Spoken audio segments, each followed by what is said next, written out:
parce que la réalité est tout autre. Je suis Fatoumata Sidibé Diarra, originaire du Ouassolo. Je viens d'un village qui s'appelle Tcheblela, situé près de Yanfoïla, dans la région de Sikasso, zone minière par excellence du Mali. Lorsque je dis à mes oncles que le Mali est 3e producteur d'or, ils me répondent « Alors où est la route pour venir nous voir ?» Lorsque je dis à mes tantes que le Mali pourrait devenir un géant de la production de lithium, elles me demandent « Où sont les hôpitaux ? Pourquoi continuent-elles à mourir en donnant la vie ?» Lorsqu'enfin, j'apprends à mes neveux et nièces que notre pays regorge de plusieurs bassins de pétrole et de gaz encore inexplorés, ils me demandent où sont les écoles, où sont les universités. Nos populations vivent dans des conditions inacceptables. Les infrastructures sont inexistantes. Ni l'accès minimum à la santé, ni l'accès minimum à l'éducation ne sont assurés.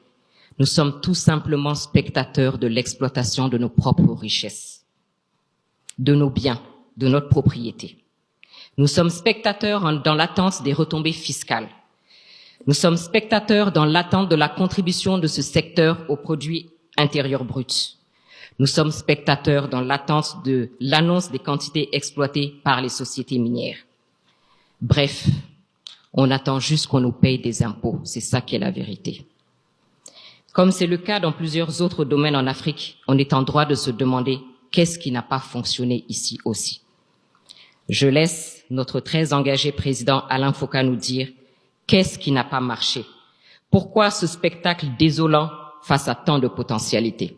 Le secteur minier a fait longtemps l'objet d'un mythe ou de la science-fiction carrément. On nous a fait penser que nous ne pouvions même pas comprendre les contrats que nous signions. Nous avons laissé les autres faire.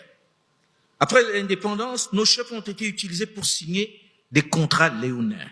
Souvenez-vous, Léomba du Gabon, qui ne voulait même pas être indépendant et qui a permis à la France de conserver son pétrole gabonais.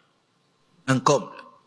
C'est un peu comme si vous aviez une poule à la maison et vous savez qu'elle pond des œufs, mais vous êtes incapable de dire combien d'œufs elle pond chaque jour. Et on vous interdit même de venir regarder.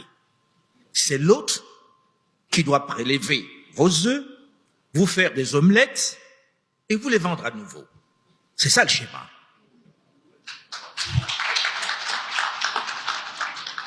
Rappelons-nous du président Pascal Lissouba qu'on vient de voir, Lissouba du Congo, qui répond à une question sur la quantité de pétrole qui sortait de chez lui. Avoue, sans sourciller, qu'il n'en savait rien. Et c'est tout de même qu'on lui pose la question de savoir s'il savait ce qui sortait de son sous-sol. Ça traduit l'ampleur du mal. Mais au fil du temps, on a compris qu'il nous avait menti. Il faut l'avouer. Mais une fois que nous avons compris cela, qu'avons-nous fait? Lorsque nous ne détournons pas le regard, nous sommes devenus complices de ceux qui nous volent nos propres œufs. C'est ça la réalité. Et c'est cela dans le secteur minier. Oui, les autres sont responsables. Ils ont profité d'une situation d'ignorance au départ. Ils ont ficelé des contrats déséquilibrés. Mais aujourd'hui, maintenant que l'on sait, il va falloir arrêter de geindre ou prendre nos responsabilités. Pour cela, il faut faire un état des lieux sans complaisance. Il faut déterminer, et c'est important, les racines du mal actuel. Pas seulement passé, puisque nous sommes désormais résolument tournés vers l'avenir. Avec nos jeunes, ils doivent regarder devant, sans pour autant oublier le mal qui nous a été fait. Non, c'est important. Avancer ne signifie pas oublier. On doit s'en souvenir pour que ça ne recommence pas. Mais on doit regarder devant nous. Eh bien, dans ce domaine des mines, comme dans d'autres, nous avons fait de très mauvais choix, comme se contenter de laisser les autres creuser et vendre à notre place. Tout cela devant notre jeunesse, non formée et spectatrice des camions, emportant nos richesses vers l'étranger. Ma femme est du Niger, et quand je vais dans le nord du Niger, je vois ces camions qui emportent l'uranium du Niger devant des jeunes qui ont choisi finalement de rejoindre des groupes djihadistes Et je mesure l'ampleur de notre responsabilité.